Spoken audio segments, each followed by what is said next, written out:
ಓಂ ಶಾಂತಿ. ಇಂದಿನ ದಿನಾಂಕ 5/6/2026. ಪ್ರಾರ್ಥ ಮುರಳಿ ಬಾಪ್ತಾದ ಮಧುಬನ. ಮಧುರ ಮಕ್ಕಳೇ, ಯಾವಾಗ ಈ ಹಳೆಯ ಪ್ರಪಂಚದಿಂದ ಬೇಅದ್ದಿನ ವೈರಾಗ್ಯ ಬರುವುದೋ ಆಗಲೇ ತಂದೆಯ ಜೊತೆಯಲ್ಲಿ ಹೋಗಲು ಸಾಧ್ಯ. ಪ್ರಶ್ನೆ: ಭಗವಂತನು ಸಮರ್ಥನಾಗಿದ್ದರೂ ಸಹ ಅವರು ರಚಿಸಿರುವ ಯಜ್ಞದಲ್ಲಿ ವಿಘ್ನಗಳು ಏಕೆ ಬೀಳುತ್ತವೆ? ಉತ್ತರ: ಏಕೆಂದರೆ ರಾವಣನು ಭಗವಂತನಿಗಿಂತಲೂ ತೀಕ್ಷ್ಣವಾಗಿದ್ದಾನೆ.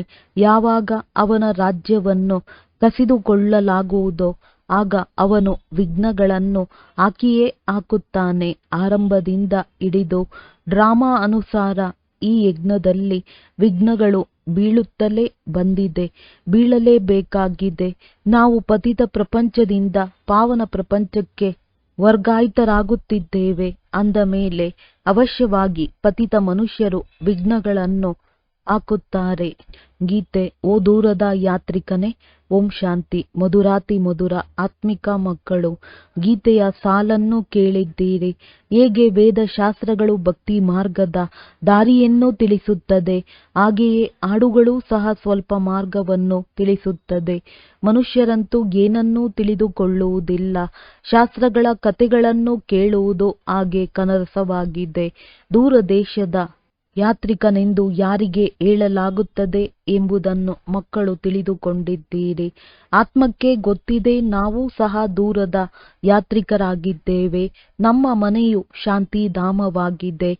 ಮನುಷ್ಯರು ಈ ಮಾತುಗಳನ್ನು ತಿಳಿದುಕೊಳ್ಳಲಿಲ್ಲವೆಂದರೆ ಅವರು ಏನನ್ನೂ ತಿಳಿದುಕೊಂಡಿಲ್ಲವೆಂದರ್ಥ. ತಂದೆಯನ್ನು ತಿಳಿಯದೇ ಇರುವ ಕಾರಣ ಸೃಷ್ಟಿ ಚಕ್ರವನ್ನೂ ಸಹ ಯಾರೂ ತಿಳಿದುಕೊಳ್ಳುವುದಿಲ್ಲ. ಇದನ್ನು ಆತ್ಮವು ತಿಳಿದುಕೊಳ್ಳುತ್ತದೆ. ಶಿವತಂದೆಯು ಹೇಳುತ್ತಾರೆ, ನಾನು ತಾತ್ಕಾಲಕ್ಕಾಗಿ ಜೀವಾತ್ಮನಾಗುತ್ತೇನೆ, ನೀವು ಸ್ಥಿರವಾಗಿ ಜೀವಾತ್ಮರಾಗುತ್ತೀರಿ. ನಾನು ಕೇವಲ ಸಂಗಮದಲ್ಲಿಯೇ ಸ್ವಲ್ಪ ಸಮಯಕ್ಕಾಗಿ ಜೀವಾತ್ಮನಾಗಿದ್ದೇನೆ. ನಾನು ನಿಮ್ಮ ತರಹ ಆಗುವುದಿಲ್ಲ. ನಾನು ನನ್ನ ಪರಿಚಯ ಕೊಡಲು ಈ ಜೀವದಲ್ಲಿ ಪ್ರವೇಶ ಮಾಡುತ್ತೇನೆ. ಇಲ್ಲವಾದರೆ ನಿಮಗೆ ಹೇಗೆ ಪರಿಚಯ ಕೊಡಲಿ? ತಂದೆಯು ತಿಳಿಸುತ್ತಾರೆ, ಆತ್ಮಿಕ ತಂದೆಯು ಒಬ್ಬರೇ ಆಗಿದ್ದಾರೆ. ಅವರಿಗೆ ಶಿವತಂದೆ ಅಥವಾ ಭಗವಂತನೆಂದು ಹೇಳುತ್ತಾರೆ. ಮತ್ಯಾರೂ ತಿಳಿದುಕೊಂಡಿಲ್ಲ. ಇದರಲ್ಲಿ ಪವಿತ್ರತೆಯದು ಬಂಧನವಿದೆ. ಮನುಷ್ಯರ ಲೆಕ್ಕದಲ್ಲಿ ತಮ್ಮನ್ನು ಆತ್ಮನೆಂದು ತಿಳಿಯುವುದೇ ಅತಿ ದೊಡ್ಡ ಬಂಧನವಾಗಿದೆ. ಯಾವ ದೂರದ ಯಾತ್ರಿಕ ಪತಿತ ಪಾವನನನ್ನು ಭಕ್ತಿ ಮಾರ್ಗದಲ್ಲಿ ನೆನಪು ಮಾಡುತ್ತಾರೆ, ಆ ಆತ್ಮಿಕ ತಂದೆಯು ತಿಳಿಸುತ್ತಾರೆ, ನಾನು ಎಲ್ಲರನ್ನೂ ಕರೆದುಕೊಂಡು ಹೋಗುತ್ತೇನೆ, ಯಾರನ್ನು ಬಿಟ್ಟು ಹೋಗುವುದಿಲ್ಲ. ಎಲ್ಲರೂ ಹಿಂತಿರುಗಿ ಹೋಗಲೇಬೇಕಾಗಿದೆ. ಪ್ರಳಯವಾಗುವುದಿಲ್ಲ. ಭಾರತ ಖಂಡವಂತೂ ಇದ್ದೇ ಇದೆ. ಭಾರತ ಖಂಡವು ಎಂದೂ ವಿನಾಶವಾಗುವುದಿಲ್ಲ. ಸತ್ಯಯುಗದ ಆದಿಯಲ್ಲಿ ಕೇವಲ ಭಾರತ ಖಂಡವೇ ಇರುತ್ತದೆ. ಕಲ್ಪದ ಸಂಗಮದಲ್ಲಿ ತಂದೆಯು ಬಂದಾಗ ಆದಿ ಸನಾತನ ದೇವಿ ದೇವತಾ ಧರ್ಮವನ್ನು ಸ್ಥಾಪನೆ ಮಾಡಲಾಗುತ್ತದೆ. ಉಳಿದೆಲ್ಲ ಧರ್ಮಗಳು ವಿನಾಶವಾಗುವವು. ನೀವು ಸಹ ಆದಿ ಸನಾತನ ದೇವಿ ದೇವತಾ ಧರ್ಮವನ್ನು ಸ್ಥಾಪನೆ ಮಾಡುವುದರಲ್ಲಿ ಸಹಯೋಗ ನೀಡುತ್ತಿದ್ದೀರಿ. ಗೀತೆಯನ್ನು ಕೇಳಿದ್ದೀರಿ. ಬಾಬಾ ನಮ್ಮನ್ನು ಸಹ ಜೊತೆ ಕರೆದುಕೊಂಡು ಹೋಗಿ ಎಂದು ಹೇಳುತ್ತಾರೆ. ಆದರೆ ತಂದೆಯು ತಿಳಿಸುತ್ತಾರೆ, ಎಲ್ಲಿಯವರೆಗೂ ಹಳೆಯ ಪ್ರಪಂಚದೊಂದಿಗೆ ವೈರಾಗ್ಯ ಬರುವುದಿಲ್ಲವೋ ಅಲ್ಲಿಯವರೆಗೆ ಯಾರನ್ನೂ ಜೊತೆ ಕರೆದುಕೊಂಡು ಹೋಗಲು ಸಾಧ್ಯವಿಲ್ಲ. ಹೊಸ ಮನೆಯು ತಯಾರಾದಾಗ ಹಳೆಯದರೊಂದಿಗೆ ಪ್ರೀತಿಯು ಹೊರಟು ಹೋಗುತ್ತದೆ. ನೀವು ಸಹ ತಿಳಿದುಕೊಂಡಿದ್ದೀರಿ, ಈ ಹಳೆಯ ಪ್ರಪಂಚವು ಸಮಾಪ್ತಿಯಾಗುವುದು. ಈಗ ಹೊಸ ಪ್ರಪಂಚದಲ್ಲಿ ಹೋಗಬೇಕಾಗಿದೆ. ಎಲ್ಲಿಯವರೆಗೆ ಸತೋಪ್ರಧಾನರಾಗುವುದಿಲ್ಲವೋ ಅಲ್ಲಿಯವರೆಗೆ ಸತೋಪ್ರಧಾನ ದೇವಿ ದೇವತೆಗಳಾಗಲು ಸಾಧ್ಯವಿಲ್ಲ. ಆದ್ದರಿಂದ ತಂದೆಯು ಪದೇ ಪದೇ ತಿಳಿಸುತ್ತಾರೆ, ತಮ್ಮನ್ನು ಆತ್ಮನೆಂದು ತಿಳಿದು ತಂದೆಯನ್ನು ನೆನಪು ಮಾಡುತ್ತಾ ಇರಿ. ಸದ್ಗತಿ ಕೊಡುವಂತಹ ದೂರದ ಯಾತ್ರಿಕನು ಬಂದಿದ್ದಾರೆ. ಅವರನ್ನು ಪ್ರಪಂಚದವರು ತಿಳಿದುಕೊಂಡಿಲ್ಲ. ಅವರಿಗೆ ಸರ್ವವ್ಯಾಪಿ ಎಂದು ಹೇಳಿಬಿಟ್ಟಿದ್ದಾರೆ. ಈಗ ನೀವು ಮಕ್ಕಳು ನಂಬರ್ ವಾರ್ ಪುರುಷಾರ್ಥದನುಸಾರ ತಿಳಿದುಕೊಂಡಿದ್ದೀರಿ. ನಾವು ಶಿವ ತಂದೆಯ ಸಂತಾನರಾಗಿದ್ದೇವೆ. ಮಧುಬನಕ್ಕೆ ಬಂದಾಗಲೂ ಸಹ ನಾವು ಬಾಪ್ ದಾದಾರವರ ಬಳಿ ಹೋಗುತ್ತೇವೆಂದು ತಿಳಿಯುತ್ತಾರೆ. ಅಂದ ಮೇಲೆ ಇದು ಪರಿವಾರವಾಯಿತು. ಇದು ಈಶ್ವರೀಯ ಪರಿವಾರವಾಗಿದೆ. ಯಾರಿಗೆ ಬಹಳ ಮಂದಿ ಮಕ್ಕಳಿರುವರೋ ಅವರದ್ದು ಬಹಳ ದೊಡ್ಡ ಪರಿವರ್ತನೆಯಾಗಿ ಬಿಡುತ್ತದೆ. ಶಿವ ತಂದೆಗೂ ಸಹ ಯಾವ ಬಿಕೆ ಸಹೋದರಿಯರಿದ್ದಾರೆಯೋ ಇವರದ್ದು ಸಹ ಬಹಳ ದೊಡ್ಡ ಪರಿವರ್ತನೆಯಾಗುತ್ತದೆ. ಬ್ರಹ್ಮ ಕುಮಾರ ಕುಮಾರಿಯರೆಲ್ಲರೂ ತಿಳಿದುಕೊಂಡಿದ್ದೀರಿ. ನಾವು ಬೇಹದ್ದಿನ ತಂದೆಯಿಂದ ಆಸ್ತಿಯನ್ನು ತೆಗೆದುಕೊಳ್ಳುತ್ತೇವೆ. ಶಾಸ್ತ್ರಗಳಲ್ಲಿ ಪಾಂಡವರು ಮತ್ತು ಕೌರವರು ಜೂಜಾಟವನ್ನು ಆಡಿದರು, ಅದರ ರಾಜ್ಯವನ್ನೇ ಪಣವಾಗಿ ಇಟ್ಟರು ಎಂದು ತೋರಿಸುತ್ತಾರೆ. ಈಗ ರಾಜ್ಯವು ಕೌರವರಿಗೂ ಇಲ್ಲ, ಪಾಂಡವರಿಗೂ ಇಲ್ಲ, ಕಿರೀಟ ಇತ್ಯಾದಿಗಳೂ ಇಲ್ಲ. ಅವರನ್ನು ನಗರದಿಂದಲೇ ಹೊರಗೆ ಕಳುಹಿಸಲಾಯಿತು. ಆಯುಧಗಳನ್ನು ತೆಗೆದುಕೊಂಡು ಹೋಗಿ ಒಂದು ಕಡೆ ಬಚ್ಚಿಟ್ಟರು ಎಂದು ತೋರಿಸುತ್ತಾರೆ. ಇವೆಲ್ಲವೂ ದಂತಕಥೆಗಳಾಗಿವೆ. ಪಾಂಡವರ ರಾಜ್ಯವಾಗಲಿ ಕೌರವರ ರಾಜ್ಯವಾಗಲಿ ಇಲ್ಲ. ಅವರ ಪರಸ್ಪರ ಯುದ್ಧವು ನಡೆಯಲಿಲ್ಲ. ರಾಜರ ನಡುವೆ ಯುದ್ಧವಾಗುತ್ತದೆ. ಇವರಂತೂ ಸಹೋದರರಾಗಿದ್ದಾರೆ. ಕೌರವರು ಮತ್ತು ಯಾದವರ ಯುದ್ಧವಾಯಿತು. ಬಾಕಿ ಸಹೋದರರು ಒಬ್ಬರು ಇನ್ನೊಬ್ಬರನ್ನು ಹೇಗೆ ಸಮಾಪ್ತಿ ಮಾಡುವರು? ಪಾಂಡವರು ಕೌರವರು ಹೊಡೆದಾಡಿದರು. ಕೊನೆಗೆ 5 ಜನ ಪಾಂಡವರು ಉಳಿದುಕೊಂಡರು. ಜೊತೆಗೆ ಒಂದು ನಾಯಿಯೂ ಉಳಿದುಕೊಂಡಿತು. ಅವರೂ ಸಹ ಪರ್ವತಗಳ ಮೇಲೆ ಹೋಗಿ ಕರಗಿ ಹೋದರೆಂದು ತೋರಿಸುತ್ತಾರೆ. ಆಟವೇ ಸಮಾಪ್ತಿ. ಇದರಿಂದ ರಾಜಯೋಗಕ್ಕೆ ಅರ್ಥವೇ ಬರುವುದಿಲ್ಲ. ಈಗ ನೀವು ಮಕ್ಕಳು ತಿಳಿದುಕೊಂಡಿದ್ದೀರಿ. ತಂದೆಯು ಕಲ್ಪಕಲ್ಪವೂ ಬಂದು ಒಂದು ಧರ್ಮದ ಸ್ಥಾಪನೆ ಮಾಡುತ್ತಾರೆ. ಹೇ ಪತಿತ ಪಾವನ ತಂದೆಯೇ, ಬನ್ನಿ, ಬಂದು ಪತಿತರಿಂದ ಪಾವನರನ್ನಾಗಿ ಮಾಡಿ ಎಂದು ಅವರನ್ನೇ ಕರೆಯುತ್ತಾರೆ. ಸತ್ಯಯುಗದಲ್ಲಿ ಸೂರ್ಯವಂಶಿ ರಾಜಧಾನಿಯೇ ಇರುತ್ತದೆ. ಬ್ರಹ್ಮರವರ ಮೂಲಕ ವಿಷ್ಣುಪುರಿಯ ಸ್ಥಾಪನೆಯಾಗುತ್ತಿದೆ.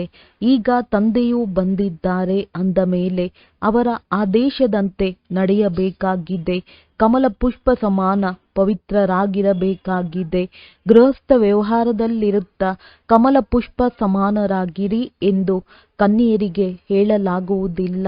ಅವರಂತೂ ಪವಿತ್ರರಾಗಿಯೇ ಇದ್ದಾರೆ. ಇದನ್ನು ಗೃಹಸ್ಥಿಗಳಿಗಾಗಿ ಹೇಳಲಾಗುತ್ತದೆ. ಕುಮಾರ ಕುಮಾರಿಯರಂತೂ ವಿವಾಹ ಮಾಡಿಕೊಳ್ಳಲೇಬಾರದು. ಇಲ್ಲದಿದ್ದರೆ ಅವರೂ ಸಹ ಗೃಹಸ್ಥಿಯಾಗಿ ಬಿಡುವರು. ಕೆಲವು ಗಂಧರ್ವ ವಿವಾಹಗಳ ಹೆಸರು ಇದೆ. ಕನ್ಯೆಯರ ಮೇಲೆ ಬಹಳ ಪೆಟ್ಟು ಬಿದ್ದಾಗ ಅಂತಹ ಸಂಕಷ್ಟ ಪರಿಸ್ಥಿತಿಯಲ್ಲಿ ಗಂಧರ್ವ ವಿವಾಹ ಮಾಡಿಸಲಾಗುತ್ತದೆ. ವಾಸ್ತವದಲ್ಲಿ ಪೆಟ್ಟುಗಳನ್ನು ಸಹನೆ ಮಾಡಿದರೂ ಪರವಾಗಿಲ್ಲ, ಆದರೆ ಅದರ್ ಕುಮಾರಿಯಾಗಬಾರದು. ಬಾಲ ಬ್ರಹ್ಮಚಾರಿಯ ಹೆಸರು ಬಹಳ ಪ್ರಸಿದ್ಧವಾಗುತ್ತದೆ. ವಿವಾಹ ಮಾಡಿಕೊಂಡರೆ ಅರ್ಧಾಂಗಿಯಾಗಿ ಬಿಡುವರು. ಕುಮಾರರಿಗೆ ಹೇಳಲಾಗುತ್ತದೆ, ನೀವಂತೂ ಪವಿತ್ರರಾಗಿರಿ. ಗೃಹಸ್ಥ ವ್ಯವಹಾರದಲ್ಲಿರುವವರಿಗೆ ಹೇಳಲಾಗುತ್ತದೆ, ಗೃಹಸ್ಥ ವ್ಯವಹಾರದಲ್ಲಿರುತ್ತಾ ಕಮಲ ಪುಷ್ಪ ಸಮಾನವಾಗಿರಿ. ಅವರಿಗೆ ಪರಿಶ್ರಮವಾಗುತ್ತದೆ. ವಿವಾಹ ಮಾಡಿಕೊಳ್ಳದಿದ್ದರೆ ಬಂಧನವಿರುವುದಿಲ್ಲ. ಕನ್ಯೆಯರಂತೂ ಓದಬೇಕಾಗಿದೆ ಮತ್ತು ಜ್ಞಾನದಲ್ಲಿ ಬಹಳ ದೃಢವಾಗಿರಬೇಕಾಗಿದೆ. ಚಿಕ್ಕ ಕುಮಾರಿಯರು ಅಪ್ರಾಪ್ತ ವಯಸ್ಕರಿದ್ದಾರೆಯೋ ಅವರನ್ನು ನಾವು ಇಟ್ಟುಕೊಳ್ಳಲು ಸಾಧ್ಯವಿಲ್ಲ. ಅವರು ತಮ್ಮ ಮನೆಯಲ್ಲಿದ್ದೇ ಓದಬಹುದು. ಒಂದು ವೇಳೆ ಅವರ ಮಾತಾಪಿತರು ಜ್ಞಾನದಲ್ಲಿ ಬಂದರೆ ಅವರನ್ನು ಇಟ್ಟುಕೊಳ್ಳಬಹುದು. ಇದು ಶಾಲೆಗೆ ಶಾಲೆಯೂ ಆಗಿದೆ, ಮನೆಗೆ ಮನೆಯೂ ಆಗಿದೆ ಮತ್ತು ಸತ್ಸಂಗವೂ ಆಗಿದೆ. ಸತ್ಯವೆಂದರೆ ಒಬ್ಬ ತಂದೆಯಾಗಿದ್ದಾರೆ. ಓ ದೂರದ ಯಾತ್ರಿಕನೇ ಎಂದು ಅವರಿಗೆ ಹೇಳುತ್ತಾರೆ. ಆತ್ಮವು ಪವಿತ್ರವಾಗುತ್ತದೆ. ತಂದೆಯು ಹೇಳುತ್ತಾರೆ, ನಾನು ಯಾತ್ರಿಕನು, ಸದಾ ಪವಿತ್ರನಾಗಿರುತ್ತೇನೆ. ನಾನು ಬಂದು ಎಲ್ಲ ಆತ್ಮರನ್ನು ಪವಿತ್ರ ಸುಂದರರನ್ನಾಗಿ ಮಾಡುತ್ತೇನೆ. ಮತ್ಯಾವುದೇ ಯಾತ್ರಿಕರು ಈ ರೀತಿ ಇರುವುದಿಲ್ಲ. ತಂದೆಯು ತಿಳಿಸುತ್ತಾರೆ, ನಾನು ರಾವಣ ರಾಜ್ಯದಲ್ಲಿ ಬಂದಿದ್ದೇನೆ. ಈ ಶರೀರವು ಪರ ಆಗಿದೆ, ಇದು ನನ್ನ ಶರೀರವಾಗಿದೆ ಎಂದು ನೀವಾತ್ಮರು ಹೇಳುತ್ತೀರಿ. ತಂದೆಯು ಹೇಳುತ್ತಾರೆ, ಇದು ನನ್ನ ಶರೀರವಲ್ಲ, ಇದು ಇವರ ಶರೀರವಾಗಿದೆ. ಈ ಪತಿತ ಶರೀರವು ನನ್ನದಲ್ಲ. ಇವರ ಬಹಳ ಜನ್ಮಗಳ ಅಂತಿಮದಲ್ಲಿ ನಾನು ಬರುತ್ತೇನೆ. ಯಾರು ನಂಬರ್ 1 ಪಾವನರಾಗಿದ್ದರೋ ಅವರೇ ಕೊನೆಯಲ್ಲಿ ವಿಕಾರಿಯಾಗುತ್ತಾರೆ. ಮೊಟ್ಟ ಮೊದಲಿಗೆ 16 ಕಲಾ ಸಂಪೂರ್ಣನಾಗಿದ್ದರು. ಈಗ ಯಾವುದೇ ಕಲೆ ಇಲ್ಲ. ವಾಸ್ತವದಲ್ಲಿ ಎಲ್ಲರೂ ಪತಿತರಾಗಿದ್ದಾರೆ. ಅಂದಾಗ ತಂದೆಯು ದೂರ ದೇಶದ ಯಾತ್ರಿಕನಾದರಲ್ಲವೇ? ನೀವಾತ್ಮರೂ ಸಹ ಯಾತ್ರಿಕರಾಗಿದ್ದೀರಿ. ಇಲ್ಲಿ ಬಂದು ಪಾತ್ರವನ್ನಭಿನಯಿಸುತ್ತೀರಿ. ಈ ಸೃಷ್ಟಿ ಚಕ್ರವನ್ನು ಯಾರೂ ಅರಿತುಕೊಂಡಿಲ್ಲ. ಬಲೆ ಯಾರೆಷ್ಟಾದರೂ ಶಾಸ್ತ್ರಗಳನ್ನು ಓದಿರಬಹುದು, ಆದರೆ ಈ ಜ್ಞಾನವನ್ನು ಯಾರೂ ತಿಳಿಸಲು ಸಾಧ್ಯವಿಲ್ಲ. ನಾನು ಇವರ ತನುವಿನಲ್ಲಿ ಪ್ರವೇಶ ಮಾಡಿ ಆತ್ಮರಿಗೆ ಜ್ಞಾನ ಕೊಡುತ್ತೇನೆ. ಅಲ್ಲಿ ಮನುಷ್ಯರು ಮನುಷ್ಯರಿಗೆ ಶಾಸ್ತ್ರಗಳ ಜ್ಞಾನವನ್ನು ತಿಳಿಸುತ್ತಾರೆ. ಅವರು ಭಕ್ತರಾದರು. ಸದ್ಗತಿದಾತನು ಒಬ್ಬರೇ ಆಗಿದ್ದಾರೆ. ಅವರೇ ಜ್ಞಾನ ಸಾಗರನಾಗಿದ್ದಾರೆ. ಅವರನ್ನು ಅರಿತುಕೊಳ್ಳದ ಕಾರಣ ದೇಹಾಭಿಮಾನವು ಬಂದು ಬಿಡುತ್ತದೆ. ಅವರ್ಯಾರೂ ಸಹ ತಮ್ಮನ್ನು ಆತ್ಮನಿಶ್ಚಯ ಮಾಡಿಕೊಳ್ಳಿ ಎಂದು ಹೇಳುವುದಿಲ್ಲ. ಆತ್ಮವೇ ಓದುತ್ತದೆ ಎಂಬುದನ್ನು ಯಾರೂ ತಿಳಿಸುವುದಿಲ್ಲ, ಏಕೆಂದರೆ ದೇಹಾಭಿಮಾನವಿದೆ. ಈಗ ದೂರದ ಯಾತ್ರಿಕನೆಂದು ಶಿವತಂದೆಗೆ ಹೇಳುತ್ತಾರೆ. ನೀವು ತಿಳಿದುಕೊಂಡಿದ್ದೀರಿ, ನಾವು 84 ಜನ್ಮಗಳ ಚಕ್ರವನ್ನು ಸುತ್ತಿದ್ದೇವೆ. ತಂದೆಯು ಹೇಳುತ್ತಾರೆ, 5000 ವರ್ಷಗಳ ಮೊದಲು ಸಹ ತಿಳಿಸಿದ್ದೆವು. ಮಕ್ಕಳೇ, ನೀವು ತಮ್ಮ ಜನ್ಮಗಳನ್ನು ಅರಿತುಕೊಂಡಿಲ್ಲ. ನಾನು ಅರಿತಿದ್ದೇನೆ. ಗೀತೆಯಲ್ಲಿ ಹಿಟ್ಟಿನಲ್ಲಿ ಉಪ್ಪಿನಷ್ಟು ಕೆಲವೊಂದು ಮಾತುಗಳು ಸರಿಯಾಗಿದೆ. ಅದೇ ಗೀತಾ ಭಾಗ, ಅದೇ ಮಹಾಭಾರತ ಯುದ್ಧ, ಅದೇ ಮನ್ಮನಾಭವ ಮಧ್ಯಾಜೀಭವದ ಜ್ಞಾನವಾಗಿದೆ. ನನ್ನೊಬ್ಬನನ್ನೇ ನೆನಪು ಮಾಡಿ. ಯುದ್ಧವೂ ಸಹ ಅವಶ್ಯವಾಗಿ ಆಯಿತು. ಪಾಂಡವರ ವಿಜಯವಾಯಿತು.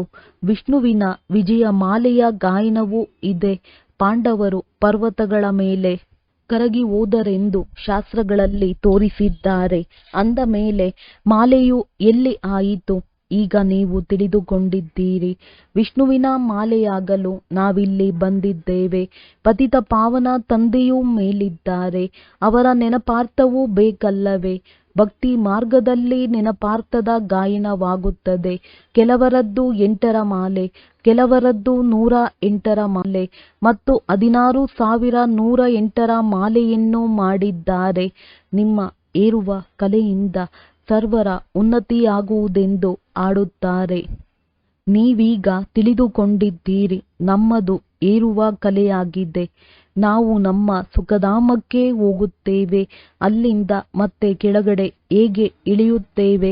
84 ಜನ್ಮಗಳನ್ನು ಹೇಗೆ ತೆಗೆದುಕೊಳ್ಳುತ್ತೇವೆ? ಇದೆಲ್ಲ ಜ್ಞಾನವು ನಿಮ್ಮ ಬುದ್ಧಿಯಲ್ಲಿದೆ. ಈ ಜ್ಞಾನವನ್ನು ಮರೆಯಬಾರದು. ನಮ್ಮೆಲ್ಲ ದುಃಖವನ್ನು ದೂರ ಮಾಡಲು, ಶಾಪವನ್ನು ಕಳೆದು ಸುಖದ ಆಸ್ತಿಯನ್ನು ಕೊಡಲು ತಂದೆಯು ಬಂದಿದ್ದಾರೆ. ರಾವಣನ ಶಾಪದಿಂದ ಎಲ್ಲರಿಗೆ ದುಃಖವಾಗುತ್ತದೆ. ಆದ್ದರಿಂದ ಈಗ ತಂದೆ ಮತ್ತು ಆಸ್ತಿಯನ್ನು ನೆನಪು ಮಾಡಬೇಕಾಗಿದೆ. ನೀವು ತಿಳಿದುಕೊಂಡಿದ್ದೀರಿ, ಸೂರ್ಯವಂಶೀಯರೇ ಭಾರತದಲ್ಲಿ ರಾಜ್ಯ ಮಾಡಿದ್ದೆವು. ಶಿವ ತಂದೆಯು ಭಾರತದಲ್ಲಿಯೇ ಬರುತ್ತಾರೆ. ಭಾರತವೇ ಸ್ವರ್ಗವಾಗಿತ್ತು. ಇದನ್ನು ಪದೇ ಪದೇ ಬುದ್ಧಿಯಲ್ಲಿ ನೆನಪು ಮಾಡಿಕೊಳ್ಳಬೇಕಾಗಿದೆ. ಯಾರು 84 ಜನ್ಮಗಳ ಚಕ್ರವನ್ನು ಸುತ್ತಿರುವುದಿಲ್ಲವೋ ಅವರು ಧಾರಣೆ ಮಾಡುವುದಿಲ್ಲ, ಅನ್ಯರಿಗೂ ಮಾಡಿಸುವುದಿಲ್ಲ. ಅಂಥವರು 84 ಜನ್ಮಗಳನ್ನು ತೆಗೆದುಕೊಂಡಿಲ್ಲವೆಂದು ತಿಳಿಯಲಾಗುವುದು. ಅವರು ತಡವಾಗಿ ಬರುತ್ತಾರೆ, ಸ್ವರ್ಗದಲ್ಲಿ ಬರುವುದಿಲ್ಲ. ಮೊಟ್ಟ ಮೊದಲಿಗೆ ಹೋಗುವುದು ಒಳ್ಳೆಯದಲ್ಲವೇ?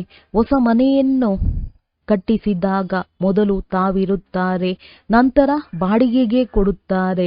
ಅಂದ ಮೇಲೆ ಅದು ಸಹ ಮಧ್ಯಮ ದರ್ಜೆಯದಾಯಿತಲ್ಲವೇ? ಸತ್ಯಯುಗವು ಹೊಸ ಪ್ರಪಂಚವಾಗಿದೆ. ತ್ರೇತಾಯುಗಕ್ಕೆ ಮಧ್ಯಮದ ದರ್ಜೆಯದು ಎಂದು ಹೇಳಲಾಗುತ್ತದೆ.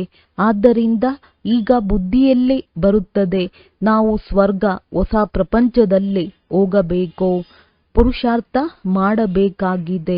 ಪ್ರಜೆಗಳು ಸಹ ತಯಾರಾಗುತ್ತಾ ಹೋಗುವರು.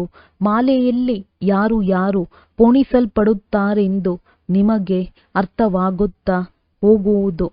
ಒಂದು ವೇಳೆ ಯಾರಿಗಾದರೂ ನೀವು ಮಾಲೆಯಲ್ಲಿ ಬರುವುದಿಲ್ಲವೆಂದು ಹೇಳಿಬಿಟ್ಟರೆ ಅವರಿಗೆ ಹೃದಯಘಾತವಾಗಿ ಬಿಡುವುದು. ಆದ್ದರಿಂದ ಪುರುಷಾರ್ಥ ಮಾಡಿ ಎಂದು ಹೇಳಲಾಗುತ್ತದೆ. ತಮ್ಮನ್ನು ಪರಿಶೀಲನೆ ಮಾಡಿಕೊಳ್ಳಿ. ನಮ್ಮ ಬುದ್ಧಿಯೋಗವು ಅಲೆಯುತ್ತಿಲ್ಲವೇ? ಶಿವ ತಂದೆಯೊಂದಿಗೆ ನಿಮ್ಮದ್ದು ಎಷ್ಟೊಂದು ಪ್ರೀತಿಯುಂಟಾಗುತ್ತಾ ಹೋಗುತ್ತದೆ. ನಾವು ಬಾಪ್ ದಾದಾರವರ ಬಳಿ ಹೋಗುತ್ತೇವೆಂದು ಹೇಳುತ್ತಾರೆ. ಶಿವ ತಂದೆಯಿಂದ ದಾದಾರವರ ಮೂಲಕ ಆಸ್ತಿಯನ್ನು ತೆಗೆದುಕೊಳ್ಳಲು ಹೋಗುತ್ತೀರಿ. ಇಂತಹ ತಂದೆಯ ಬಳಿಗಂತೂ ಬಹಳಷ್ಟು ಬಾರಿ ಹೋಗಬೇಕು. ಆದರೆ ಗೃಹಸ್ಥ ವ್ಯವಹಾರವನ್ನು ಸಂಭಾಲನೆ ಮಾಡಬೇಕಾಗಿದೆ. ಬಲೆ ಬಹಳ ಧನವಂತರಿದ್ದಾರೆ, ಆದರೆ ಅವರಿಗೆ ಬಿಡುವಿಲ್ಲ, ಪೂರ್ಣ ನಿಶ್ಚಯವಿಲ್ಲ. ಇಲ್ಲವಾದರೆ ತಿಂಗಳು 2 ತಿಂಗಳಿನ ನಂತರವಾಗಲಿ ಬಂದು ರಿಫ್ರೆಶ್ ಆಗುವರು. ಅವರಿಗೆ ಪದೇ ಪದೇ ತಂದೆಯ ಕಡೆ ಸೆಳೆತವಾಗುವುದು. ಸೂಜಿಯ ಮೇಲೆ ತುಕ್ಕು ಹಿಡಿದಿದ್ದರೆ ಅಯಸ್ಕಾಂತವು ಅದನ್ನು ಸೆಳೆಯುವುದಿಲ್ಲ. ಯಾರಿಗೆ ತಂದೆಯ ಜೊತೆ ಸಂಪೂರ್ಣ ಯೋಗವಿರುವುದೋ ಅವರಿಗೆ ಕೂಡಲೇ ಆಕರ್ಷಣೆಯಾಗುತ್ತದೆ. ಓಡೋಡಿ ಬರುತ್ತಾರೆ. ಎಷ್ಟು ತುಕ್ಕು ಕಳೆಯುತ್ತಾ ಹೋಗುವುದೋ ಅಷ್ಟು ಆಕರ್ಷಣೆಯಾಗುವುದು. ನಾವು ಅಯಸ್ಕಾಂತದೊಂದಿಗೆ ಮಿಲನ ಮಾಡಬೇಕು ಎಂದು ನೀವು ಪ್ರೀತಿಯನ್ನಾದರೂ ಮಾಡಿ, ತಿರಸ್ಕಾರವನ್ನಾದರೂ ಮಾಡಿ, ನಾವು ನಿಮ್ಮ ದ್ವಾರವನ್ನು ಬಿಟ್ಟು ಹೋಗುವುದಿಲ್ಲವೆಂದು ಗೀತೆ ಇದೆ. ಆದರೆ ಆ ಸ್ಥಿತಿಯು ಕೊನೆಯಲ್ಲಿಯೇ ಇರುವುದು. ಪೂರ್ಣ ತುಕ್ಕು ಇಳಿದಿದ್ದಾಗ ಆ ಸ್ಥಿತಿಯು ಬರುವುದು. ತಂದೆಯು ತಿಳಿಸುತ್ತಾರೆ, ಏ ಆತ್ಮಗಳೇ, ಮನ್ಮನಾಭವ. ಬಲೆ ಗೃಹಸ್ಥ ವ್ಯವಹಾರದಲ್ಲಿರಿ. ಇಲ್ಲಿಗೆ ಓಡಿ ಬಂದು ಕುಳಿತು ಬಿಡುವಂತಿಲ್ಲ.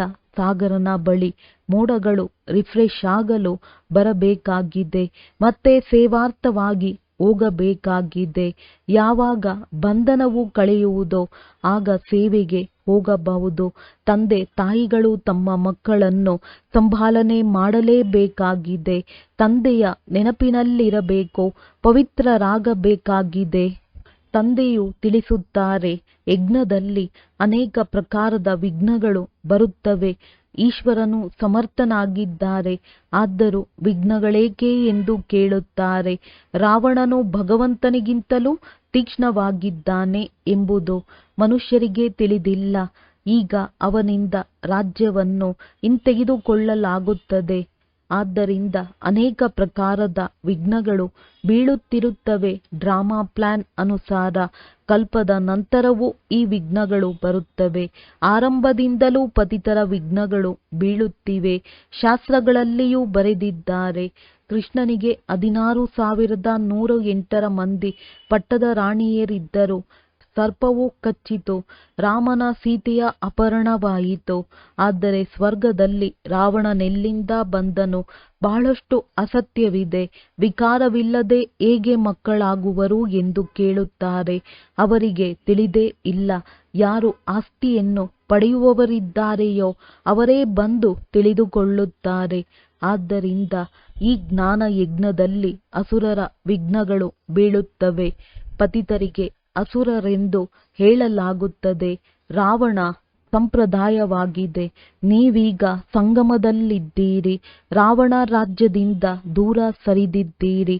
ಆದರೂ ಸಹ ಅದರ ಸ್ವಲ್ಪ ಪ್ರಭಾವವಾದರೂ ಬೀರುತ್ತದೆ. ನಾವೀಗ ಹೋಗುತ್ತಿದ್ದೇವೆಂದು ಬುದ್ಧಿಯಲ್ಲಿ ಜ್ಞಾನವಿದೆ. ಇಲ್ಲಿಯೇ ಕುಳಿತಿದ್ದೀರಿ, ಆದರೆ ಬುದ್ಧಿಯಲ್ಲಿ ಹೋಗಬೇಕೆಂಬ ಸ್ಮೃತಿ ಇದೆ. ಇಲ್ಲಿಯೇ ಕುಳಿತಿದ್ದರೂ ಸಹ ಇದರಿಂದ ನಿಮಗೆ ವೈರಾಗ್ಯವಿದೆ. ಇದು ಚೀಚಿ ಪ್ರಪಂಚ ಸ್ಮಶಾನವಾಗಲಿದೆ. ಭಿನ್ನ ಭಿನ್ನ ಮಾತುಗಳಿಂದ ತಿಳಿಸಲಾಗುತ್ತದೆ. ವಾಸ್ತವದಲ್ಲಿ ಒಂದೇ ಮಾತಾಗಿದೆ. ಮನ್ಮನಾಭವ. ಬಾಬಾ, ನಾವು ಬಂಧನದಲ್ಲಿದ್ದೇವೆಂದು ಎಷ್ಟೊಂದು ಮಂದಿಯ ಪತ್ರಗಳು ಬರುತ್ತವೆ. ಒಬ್ಬ ದ್ರೌಪದಿ ಇರಲಿಲ್ಲ, ಸಾವಿರಾರು ಮಂದಿ ಇದ್ದಾರೆ. ನೀವೀಗ ಪತಿತ ಪ್ರಪಂಚದಿಂದ ಪಾವನ ಪ್ರಪಂಚಕ್ಕೆ ಹೋಗುತ್ತಿದ್ದೀರಿ. ಯಾರು ಕಲ್ಪದ ಹಿಂದೆ ಹೂವಾಗಿದ್ದರೋ ಅವರೇ ಬರುತ್ತಾರೆ. ಭಗವಂತನ ಹೂದೋಟವು ಇಲ್ಲಿಯೇ ಸ್ಥಾಪನೆಯಾಗುವುದು. ಕೆಲವರು ಇಂತಿಂತಹ ಒಳ್ಳೊಳ್ಳೆಯ ಹೂಗಳಾಗಿದ್ದಾರೆ. ಅವರನ್ನು ನೋಡುತ್ತಿದ್ದಂತೆಯೇ ಬಹಳ ತೃಪ್ತಿಯಾಗುತ್ತದೆ. ಹೆಸರೇ ಇದೆ ಹೂಗಳ ರಾಜ ಎಂದು. 5 ದಿನಗಳವರೆಗೆ ಇಟ್ಟಿದ್ದರೂ ಸಹ ಅರಳಿರುತ್ತದೆ, ಸುಗಂಧ ಬೀರುತ್ತಾ ಇರುತ್ತದೆ. ಇಲ್ಲಿಯೂ ಸಹ ಯಾರು ತಂದೆಯನ್ನು ನೆನಪು ಮಾಡುತ್ತಾರೆ ಮತ್ತು ನೆನಪು ತರಿಸುತ್ತಾರೆಯೋ ಅವರ ಸುಗಂಧ ಹರಡುತ್ತದೆ, ಸದಾ ಖುಷಿಯಾಗಿರುತ್ತಾರೆ. ಇಂತಹ ಮಧುರಾತಿ ಮಧುರ ಮಕ್ಕಳನ್ನು ನೋಡಿ ತಂದೆಯು ಹರ್ಷಿತರಾಗುತ್ತಾರೆ. ಅವರ ಮುಂದೆ ತಂದೆಯ ಜ್ಞಾನದ ನೃತ್ಯವು ಬಹಳ ಚೆನ್ನಾಗಿ ನಡೆಯುತ್ತದೆ. ಒಳ್ಳೆಯದು. ಮಧುರಾತಿ ಮಧುರ ಅಗಲಿ ಹೋಗಿ ಮರಳಿ ಸಿಕ್ಕಿರುವ ಮಕ್ಕಳ ಪ್ರತಿ ಮಾತ್ಪಿತಾ ಬಾಪ್ ದಾದಾರವರ ನೆನಪು, ಪ್ರೀತಿ ಹಾಗೂ ಸುಪ್ರಭಾತ. ಆತ್ಮಿಕ ಮಕ್ಕಳಿಗೆ ಆತ್ಮಿಕ ತಂದೆಯ ನಮಸ್ತೆ. ಧಾರಣೆಗಾಗಿ ಮುಖ್ಯ ಸಾರ: ಜ್ಞಾನ ಮತ್ತು ಯೋಗದಲ್ಲಿ ಶಕ್ತಿಶಾಲಿಯಾಗಬೇಕಾಗಿದೆ. ಒಂದು ವೇಳೆ ಯಾವುದೇ ಬಂಧನವಿಲ್ಲದಿದ್ದರೆ ಮತ್ತೆಂದೂ ಬಂಧನಗಳಲ್ಲಿ ಮರೆತೂ ಕೂಡ ಹೋಗಿ ಸಿಲುಕಬಾರದು. ಬಾಲ ಬ್ರಹ್ಮಚಾರಿಯಾಗಿರಬೇಕಾಗಿದೆ. ಈಗ ನಮ್ಮದು ಏರುವ ಕಲೆಯಾಗಿದೆ.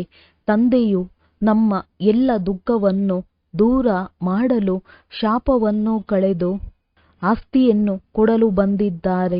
ತಂದೆ ಮತ್ತು ಆಸ್ತಿಯನ್ನು ನೆನಪು ಮಾಡಿ ಅಪಾರ ಖುಷಿಯಲ್ಲಿರಬೇಕಾಗಿದೆ. ಪರಿಶೀಲನೆ ಮಾಡಿಕೊಳ್ಳಿ, ನಮ್ಮ ಬುದ್ಧಿಯೋಗವು ಎಲ್ಲಿಯೂ ಅಲೆದಾಡುತ್ತಿಲ್ಲವೇ? ವರದಾನ: ಸಮಾವೇಶ ಮಾಡಿಕೊಳ್ಳುವ ಹಾಗೂ ಧೈರ್ಯ ಶಕ್ತಿಯ ಮೂಲಕ ಸೇವೆಯಲ್ಲಿ ಸಫಲತೆಯನ್ನು ಪ್ರಾಪ್ತಿ ಮಾಡಿಕೊಳ್ಳುವಂತಹ ಆತ್ಮಿಕ ಸೇವಾದಾರಿ ಭವ. ಆತ್ಮಿಕ ಸೇವಾದಾರಿಗಳಲ್ಲಿ ಸೇವೆಯ ಹೊರತು ಮತ್ತೇನೂ ತೋಚುವುದಿಲ್ಲ. ಅವರು ಮನಸ ವಾಚ ಕರ್ಮಣ ಸೇವೆಯಿಂದ 1 ಸೆಕೆಂಡಿಗೂ ವಿಶ್ರಾಂತಿ ಪಡೆಯುವುದಿಲ್ಲ. ಆದ್ದರಿಂದ ಸಮರ್ಥರು ಆಗಿಬಿಡುತ್ತಾರೆ. ಅಂಥವರು ಸೇವೆಗಳಲ್ಲಿ ಸಫಲತೆಯನ್ನು ಪ್ರಾಪ್ತಿ ಮಾಡಿಕೊಳ್ಳುವುದಕ್ಕಾಗಿ ಸದಾ ಇದೇ ಸ್ಲೋಗನ್ ನೆನಪಿನಲ್ಲಿ ಇಟ್ಟುಕೊಳ್ಳುತ್ತಾರೆ: ಸಮಾವೇಶ ಮಾಡಿಕೊಳ್ಳುವುದು ಹಾಗೂ ಧೈರ್ಯವಾಗಿ ಇರುವುದೇ ನಮ್ಮ ಲಕ್ಷ್ಯವಾಗಿದೆ. ಅವರು ತನ್ನ ಹಳೆಯ ಸಂಸ್ಕಾರಗಳನ್ನು ಸಮಾವೇಶ ಮಾಡಿಕೊಳ್ಳುತ್ತಾರೆ ಹಾಗೂ ಮಾಯೆಯೊಂದಿಗೆ ಧೈರ್ಯವಾಗಿ ಎದುರಿಸುತ್ತಾರೆಯೇ ಹೊರತು ದೈವಿ ಪರಿವಾರದವರೊಂದಿಗೆ ಅಲ್ಲ. ಇಂತಹ ಮಕ್ಕಳು ಯಾರು ಜ್ಞಾನಪೂರ್ಣರಾಗಿ ಇರುವುದರ ಜೊತೆ ಶಕ್ತಿಶಾಲಿಗಳು ಆಗಿದ್ದಾರೆಯೋ ಅವರಿಗೆ ಹೇಳಲಾಗುತ್ತದೆ ಆತ್ಮಿಕ ಸೇವಾದಾರಿ. ಸ್ಲೋಗನ್: ಚಿಕ್ಕ ಮಾತನ್ನು ದೊಡ್ಡದನ್ನಾಗಿ ಮಾಡದಿರಿ, ವಾತಾವರಣವನ್ನು ಶಕ್ತಿಶಾಲಿಗೊಳಿಸಿರಿ. ಅವ್ಯಕ್ತ ಸೂಚನೆಗಳು: ಸದಾ ಹರ್ಷಿತರಾಗಿರಲು ತಮ್ಮ ಸ್ವಭಾವವನ್ನು ಸರಳ ಮಾಡಿಕೊಳ್ಳಿರಿ, ಸಹನಶೀಲರಾಗಿರಿ.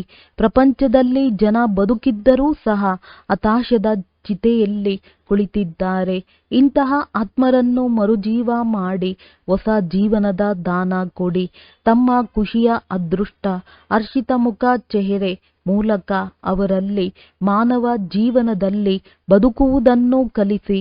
ನಿಮ್ಮನ್ನು ನೋಡಿ ಅವರಲ್ಲಿ ಸಾಹಸ, ಉಮಂಗ, ಉತ್ಸಾಹ ಬರಲಿ. ಇದಕ್ಕಾಗಿ ತಮ್ಮ ಸ್ವಭಾವವನ್ನು ಸರಳ ಮಾಡಿಕೊಳ್ಳಿ ಮತ್ತು ಸದಾ ಕಮಲ ಸಮಾನ ಸ್ಥಿತಿಯ ಆಸನದಲ್ಲಿ ಡಬಲ್ ಲೈಟ್ ಸ್ಥಿತಿಯಲ್ಲಿ ಸ್ಥಿತರಾಗಿರಿ. ಒಳ್ಳೆಯದು. ಓಂ ಶಾಂತಿ. ಓಂ